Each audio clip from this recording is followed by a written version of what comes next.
बिस्मिल्लाहिर्रहमानिर्रहीम। अस्सलाम वालेकुम दोस्तों, एक नई वीडियो के साथ हाजिर हैं। चलिए अपनी वीडियो स्टार्ट करते हैं। रशिया से एक खबर आई है कि रशिया अपने मिग 31 जहाज़ों को जो है वो अपग्रेड करने जा रहा है। आज हम ये देखेंगे कि रशिया इन इतने पुराने जहाज़ों को क्यों अपग्रेड करने जा रहा है। देखिए, रशिया जो है उसके कुछ मसले मसाइल हैं। रशिया का सबसे बड़ा मसला जो है वो उसका अपना इतना ज़्यादा बड़ा एरिया जिसको उसने डिफेंड करना है। और इस वक्त मिग 31 जैसे जहाज़ जो है ये सिर्फ रशिया ही को सूट करते हैं। मिग 31 एक बहुत बड़ा जहाज़ है जिसके अंदर आप काफ़ी ज़्यादा फ्यूल जो है वो रख सकते हैं। इसकी रेंज काफ़ी ज़्यादा है और ये बेसिकली एक इंटरसेप्टर जहाज़ है। इंटरसेप्टर जहाज़ क्या होता है? जैसा कि आपको पता है कि ये जो बड़ी कंट्रीज़ हैं, अमेरिका और रशिया, इनके पास स्ट्रेटेजिक बॉम्बर्स होते थे। और अगर आपने अपने मुल्क को स्ट्रेटेजिक बॉम्बर से डिफेंड करना है तो आपको इस तरह के बड़े बड़े इंटरसेप्टर्स जो है वो बनाने पड़ते हैं। अमेरिका ने भी कोल्ड वॉर के अंदर बहुत बड़े बड़े इंटरसेप्टर्स बनाए। सोवियत यूनियन ने भी बहुत बहुत बड़े जो है ये इंटरसेप्टर्स बनाए। अब मिग 31 जो है ये एक बहुत बड़ा इंटरसेप्टर है। लेकिन इस वक्त रशिया ने ये क्यों फैसला किया कि वो अपने इस मिग 31 को जो है वो अपग्रेड करेगा? सबसे बड़ी खबर यह है कि रशिया जो है वो इस वक्त अपने मिग 31 के अंदर fly by wire flight control system जो है वो लगाने जा रहा है।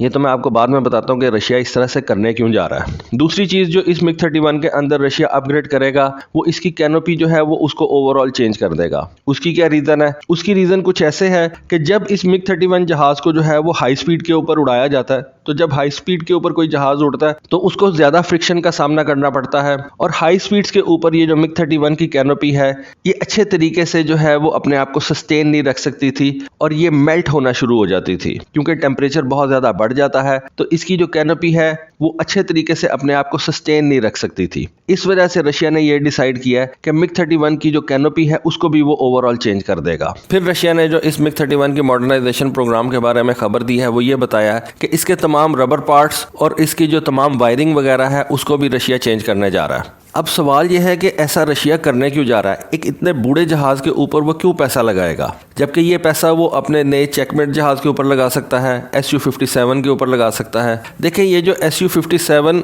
और ये जो चेकमेट जहाज़ हैं ये कभी भी मिग 31 का मुकाबला नहीं कर सकते। किस सिलसिले में मुकाबला नहीं कर सकते? मिग 31 को आप कह सकते हैं कि ये जिस तरह अमेरिका का F-15 जहाज़ है जो कि एक बॉम्ब ट्रक है, इस तरह ये मिग 31 जो है ये रशिया का बॉम्ब ट्रक है। यानी कि बहुत ज़्यादा वेपन्स जो है वो उठा के लेके जा सकता है। ये Su-57, ये Su-75, ये इतने ज़्यादा बॉम्ब्स कभी भी नहीं उठा के लेके जा सकते जितने ज़्यादा बड़े ये जो है ये मिग 31 लेके जा सकता है। आपको पता है कि ये जो रशिया अपना एयर लॉन्च हाइपरसोनिक मिसाइल तैयार कर रहा है उसका तजर्बा भी उसने इस मिग 31 जहाज़ के ज़रिए से ही किया है। अब सबसे पहले तो आप ये आ जाएं कि ये मिग 31 के अंदर फ्लाई बाय वायर सिस्टम क्यों लगने जा रहा है। देखें, ये जो fly by wire flight control system होता है इसके काफ़ी ज़्यादा एडवांटेजेस होते हैं। सबसे बड़ा एडवांटेज तो ये होता है कि जहाज़ के अंदर जो कॉम्प्लेक्स मैकेनिकल पार्ट्स होते हैं वो रिमूव कर दिए जाते हैं। उन मैकेनिकल पार्ट्स की जगह पे कंप्यूटर आ जाता है और कंप्यूटर जो है वो जहाज़ के रडर्स और एलरॉन्स वगैरह को जो है वो मूव करवाता है। अब पुराने जहाज़ों के अंदर जितने भी ये जो मैकेनिकल पार्ट्स होते थे ये सारे के सारे हाइड्रोलिक सिस्टम के ऊपर वर्क करते थे।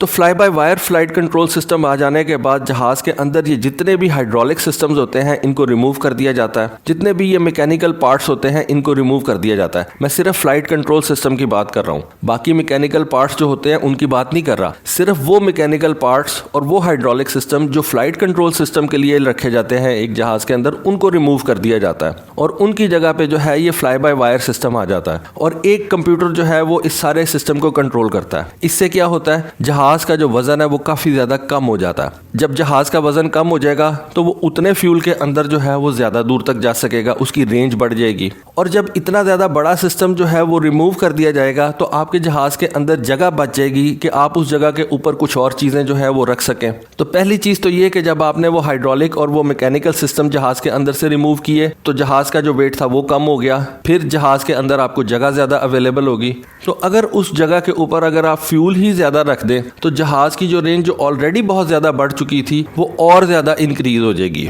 देखें, जब जहाज़ का वजन कम होगा तो जो उसके इंजन्स हैं वो उसको उसी थ्रस्ट के अंदर ज़्यादा तेज़ी से मूव कर सकेंगे। जहाज़ की स्पीड भी काफ़ी हद तक बढ़ जाएगी, उसकी रेंज भी काफ़ी हद तक बढ़ जाएगी और जो इस सिस्टम की रिमूवल से जो जगह आपके पास आएगी, अगर आप उसके अंदर फ्यूल रख देते हैं तो आपके जहाज़ की फ्यूल कैपेसिटी भी बढ़ जाएगी। आपका लॉइटर टाइम बढ़ जाएगा। और रशिया जितना बड़ा मुल्क है उसको अपनी जियोग्राफिकल सरहदों की हिफाजत के लिए इस तरह के बड़े बड़े जहाज चाहिए जिनके अंदर काफ़ी ज़्यादा फ्यूल आ सके।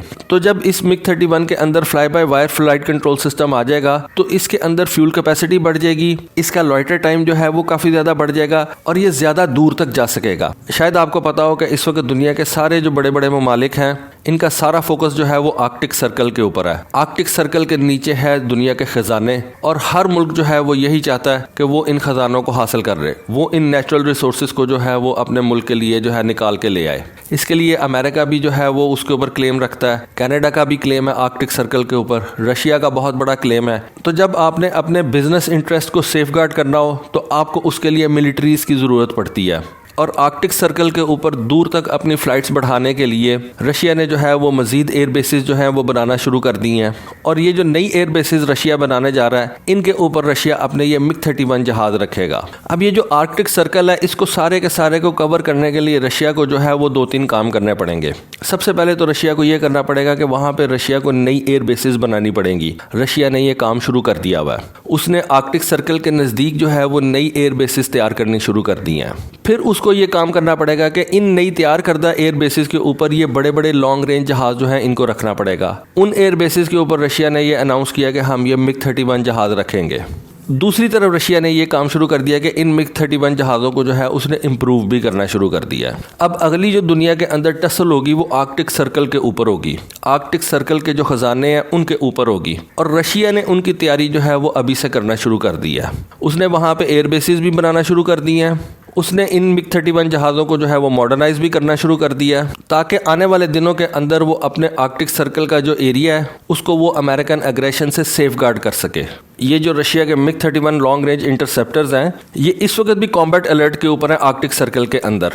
और आने वाले दिनों के अंदर रशिया को इस तरह के जहाज़ों की और ज़्यादा ज़रूरत पड़ेगी। और चूंकि ये जहाज़ जो है ये अब काफ़ी ज़्यादा पुराने भी हो चुके हुए हैं तो इनके अंदर मॉडर्नाइजेशन का जो पोटेंशियल है वो भी बहुत ज़्यादा है। तो ये एक रशिया की कोशिश है कि अपने इन पुराने जहाज़ों को जो है वो मॉडर्नाइज करे और इनके ज़रिए से जो उसका नया फ्रंटियर है जो कि आर्कटिक के अंदर खुलने जा रहा है उसको सेफगार्ड करे। तो दोस्तों होपफुली आपको ये इन्फॉर्मेशन भी अच्छी लगी होगी। कमेंट सेक्शन के अंदर अपनी राय से ज़रूर आगाह कीजिएगा। आज के लिए बस इतना ही। Thank you. अल्लाह हाफिज़।